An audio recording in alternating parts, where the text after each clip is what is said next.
Xerox मशीनची, शिलाई मशीनची, लॅपटॉपची, चक्कीची म्हणा किंवा चटणी कांडपची योजना सुरू झालेली आहे का आपल्या जिल्ह्यामध्ये, आपल्या राज्यामध्ये?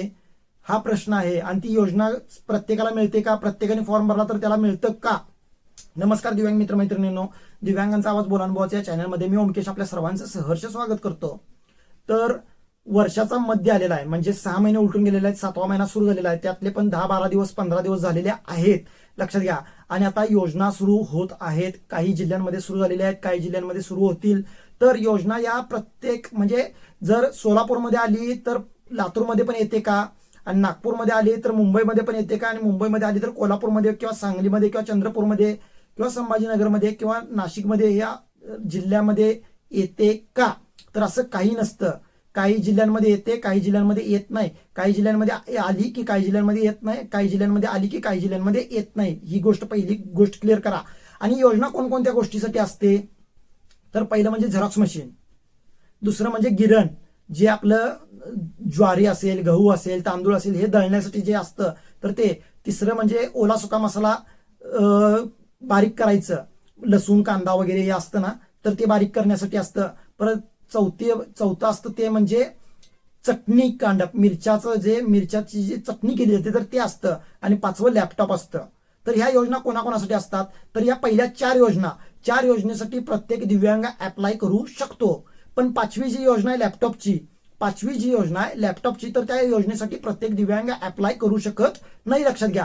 त्या योजनेसाठी कोण अप्लाय करू शकतं? तर त्या योजनेसाठी फक्त शिकणारी मुलं अप्लाय करू शकतात. आता शिकणारी मुले म्हणल्यावर नंतर तुम्ही म्हणाल की मी 1लीला आहे, मी 5वीला आहे, मी 10वीला आहे, मी 15वीला आहे, मी 16वीला आहे, मी आर्ट्सला आहे, मी कॉमर्सला आहे वगैरे. तर नाही, या तुम्हाला ही लॅपटॉप योजनेसाठी फॉर्म भरू शकत नाही तुम्ही. तर कोण भरू शकतं? तर जे इंजिनिअरिंग करतायत किंवा डिप्लोमा करतायत तर ते भरू शकतात, किंवा मेडिकल फील्ड म्हणजे डी फार्मसी, बी फार्मसी किंवा BHMS, BAMS किंवा जे काही डॉक्टरांची पदवीवरची मोठी असते तर यांना ते लॅपटॉप मंजूर होतात किंवा ते फॉर्म भरू शकतात. आलं लक्षात?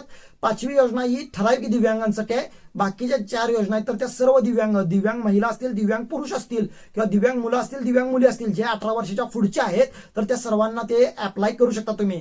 आता हे अप्लाय करण्यासाठी कोणकोणती कागदपत्र लागतात हो?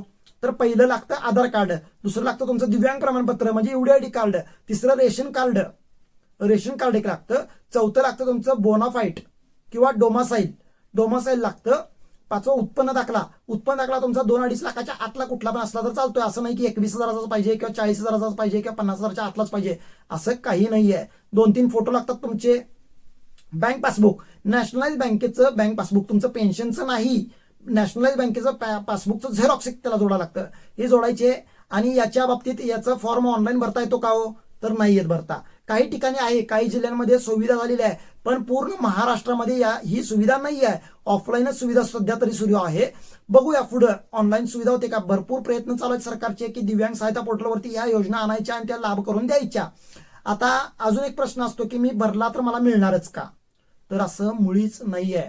तुमचा डाटा बघितला जातो. तुम्ही जर मागच्या वर्षी म्हणजे मागील वर्षी किंवा त्याच्या अगोदरच्या वर्षी तुम्ही जर ह्या 5 पैकी एकाही योजनेचा लाभ घेतला असेल तर तुम्हाला किमान 3 आणि जास्तीत जास्त 5 वर्ष तुम्हाला या एकाही योजनेचा लाभ घेता येत नाही. मग ती तुम्ही ग्रामपंचायतीतून घेतलेला असू दे किंवा पंचायत समितीतून घेतलेला असू दे किंवा जिल्हा परिषद मधून घेतलेला असू दे, या तिन्हीतून घेतला असेल तुम्ही लाभ तर तुम्हाला त्याचा लाभ मिळत नाही. तुम्हाला 3 ते 5 वर्ष तुम्हाला गप्पच बसावं लागतं किंवा ह्या योजनेचा तुम्हाला लाभ घेता येत नाही. आणि या योजनेचे फॉर्म तुम्हाला पंचायत समितीत भरायचे असतात. पंचायत समितीत भरून ते फॉर्मचं पहिल्या पानावरती तुम्हाला पोच घ्यायची असते, म्हणजे त्याचं झेरॉक्स मारून त्या जिथं फॉर्म आपण जमा करतो तिथून पोच घ्यायचं आणि पोच घेऊन घरला यायचं, त्याच्यावरती तुमचं ठरतं. आणि याला पैसे किती मिळतात? पैसे आता याला किती मिळतात तुम्हाला सांगतो. तर जे झेरॉक्स मशीन आहे किंवा लॅपटॉप आहे याला 37,500 रुपये मिळतात. आपल्याला किती मिळतात? 37,500 रुपये. 30,000 वरती 7,500 रुपये एवढे मिळतात, म्हणजे 40,000 सुद्धा सरासरी मिळत नाहीत. दुसरी गोष्ट, गिरण असेल किंवा ओला सुका मसाला असेल याला किती मिळतात? याला 16,000 रुपये, 16,500 काहीतरी मिळतात. हे चेक स्वरूपात मिळतात किंवा तुमच्या चेक दिले जातो तुमच्या हातात, तर ते चेक तुमच्या याच्यावरती वर्ग करून घ्यायचं असतं. ही गोष्ट झाली. आणि ते ओला सुका मसाला, चटणी कांडप याला पण 15,000 ते 20,000च्या आतच तुम्हाला पैसे मिळतात. आणि पहिला खरेदी करावं लागतं तुम्हाला. ही प्रोसेस कशी असते? फॉर्म भरला, मंजुरीचं पत्र मिळतं तुम्हाला. मंजुरीचं पत्र मिळाल्यानंतर तुम्हाला जाऊन तिथं दुकानामध्ये खरेदी करायचं ते मशीन. ते मशीन किंवा ते काय वस्तू असेल तर ती खरेदी करायची, ती घरी आणायचं, त्याच्यानंतर तुमच्या ग्रामसेवकांना बोलवून घ्यायचं घरी, किंवा तुमच्या जिथं दुकान तुम्ही टाकलेलं आहे किंवा जिथं तुम्ही मशीन ठेवलेलं आहे तिथं बोलवून घ्यायचं. ग्रामसेवकांसोबत आपण उभं राहायचं, ते मशीन आपल्यामध्ये असणार आणि त्याच्यासोबत फोटो काढायचा. फोटो काढल्यानंतर त्या फोटोची प्रिंट काढायची आणि ग्रामसेवक एक आपल्याला एक पत्र देतात, तर त्या पत्रावरती त्यांचा सही शिक्का असतो. तो पत्र आणि ते फोटो नेऊन त्या पंचायत समितीमध्ये किंवा त्या जिल्हा परिषदमध्ये नेऊन जमा करायचं आणि त्यानंतर तुमच्या खात्यावरती महिना दीड महिन्यानं तुमच्या खात्यावरती पैसे येतात. ते ही प्रोसेस असते. कोणी सांगेल की तुम्हाला मंजूर झालं की लगेच तुमच्या खात्यावरती पैसे येतात आणि मग तुम्ही ते हे करायचं, मशीन आणायचं, असं काही नसतं. जीएसटी बिल लागतं त्याला. जीएसटी बिल असल्याशिवाय तुमच्या खात्यावरती पैसे येत नाहीत किंवा तुम्हाला चेक मिळत नाही. लक्षात घ्या, चेक मिळतो, चेक घेऊन यायचा आणि ते तुमच्या खात्यावरती भरला की ते 2-4 दिवसांनी किंवा कोणाचं एका दिवसात वटतंय, कोणा 4 दिवसामध्ये चेक तुमचं वटतंय आणि तुमच्या खात्यावरती पैसे जमा होतात. आलं लक्षात? आता तुमच्या गावातून तुम्ही जर 10 जणांनी भरला असेल तर त्या 10 जणांना झेरॉक्स मशीन मिळणार आहे का? तर असं होत नाही. एका तालुक्याला ठराविक झेरॉक्स मशीन येतात, एका तालुक्याला ठराविक हे येतात, गिरण येतात, ठराविक चक्की याटा येते, ठराविकेला म्हणजे एकाच तालुक्यात जर 3 झेरॉक्स मशीन आले तर 3 किंवा 5 हे गिरण येतात, किंवा 3 किंवा 5 म्हणा किंवा 7 चक्की येतं, किंवा ते ओला सुका मसाल्याचं मशीन येतं, किंवा मग ते चटणी कांडप येतं, अशा, किंवा लॅपटॉप 3-4-5 येतात. लॅपटॉप तेवढं मागेल तेवढं देतात बहुतेक, पण जे त्या नियमांमध्ये बसतात त्यांनाच देतात. लक्षात घ्या. आता हे फक्त आपल्यासाठी योजना असते का? तर असं नाही आहे मुळीच. आता बघा, तुमच्या गावामधून जर दिव्यांगांनी 5 दिव्यांगांनी जर फॉर्म भरला असेल आणि तुम्ही पण भरावू इच्छिता, तुम्ही 6व्या नंबरला भरणार असाल, तर तुम्हाला एक मी नम्रतेची विनंती करेन, तुम्ही जर फॉर्म भरताना जर तुम्हाला एक काळजी घेतला तर तुम्हाला 100% झेरॉक्स मिळू शकतं. हे शेवट आम्ही सांगतो. पण हे कुणाला कुणाला मिळतं? SC NT वाल्यांना पण मिळतं, इतर मागासवर्गीयांना मिळतं, अनाथांना मिळतं, महिला मंडळ जे बचत गट असतात तर त्यांना मिळतं. या गोष्टी आहेत, लक्षात घ्या. तर यांना ही योजनेचा लाभ मिळतो आणि आपल्यालाही मिळतो. सगळे आता जर समजा एका तालुक्यातून 100-150 फॉर्म आले तर त्या 100-150 लोकांना मिळतं का? तर मुळीच नाही मिळत.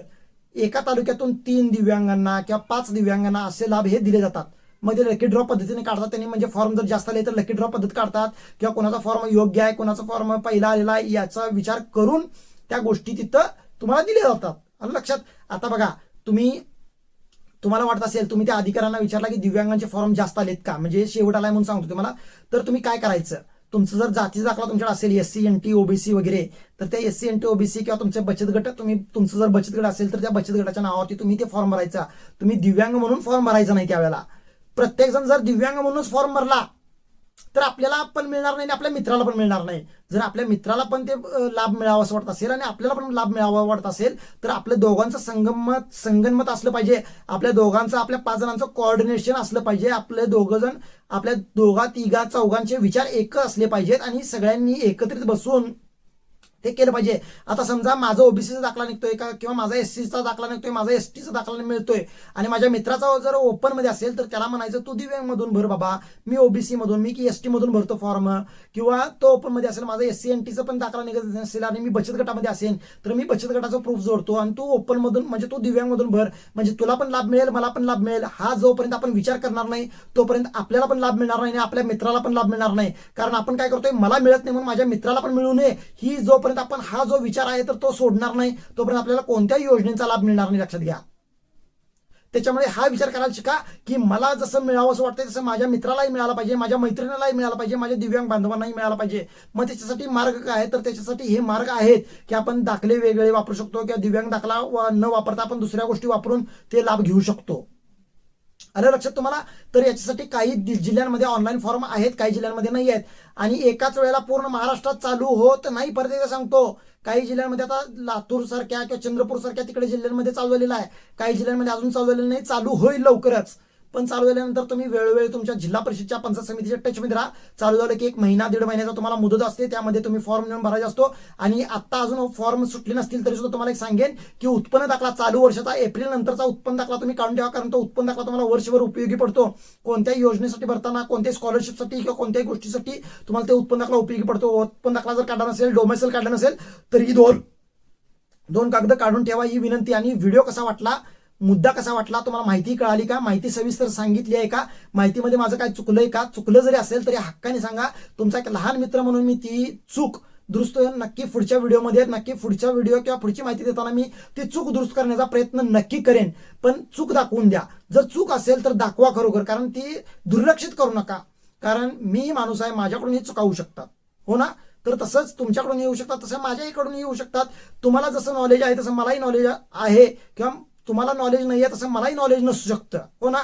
म्हणजे सगळंच मला माहीत असलं पाहिजे किंवा सर्व गुण संपन्न मी असला पाहिजे असंही काय नाहीये. तुमच्या जिल्ह्याचं वेबसाईटला तुम्ही बघू शकता, तुमच्या तालुक्याचं किंवा झेडपी योजना किंवा झेडपी, आता समजा झेडपी कोल्हापूर योजना टाकला तरी सुद्धा तुम्हाला योजना कळतात, किंवा ZP Solapur, ZP Latur, ZP Chandrapur, ZP Nagpur असं गुगल क्रोमला जाऊन टाकला तरी सुद्धा तुमच्या योजना किंवा तुमचा ऑनलाईन फॉर्म आहेत की नाहीत हे तुम्हाला कळतील. लक्षात घ्या, या गोष्टी सुद्धा बघू शकताय. आणि काही जिल्ह्यांमध्ये आहेत, काही जिल्ह्यांमध्ये ऑनलाईन फॉर्म नाही आहेत. तर या गोष्टी बऱ्यापैकी मी विस्कटून सांगण्याचा प्रयत्न केलेला आहे. तुम्हाला समजले असेल अशा आशा ठेवतो आणि थांबतो. जय महाराष्ट्र, जय दिव्य.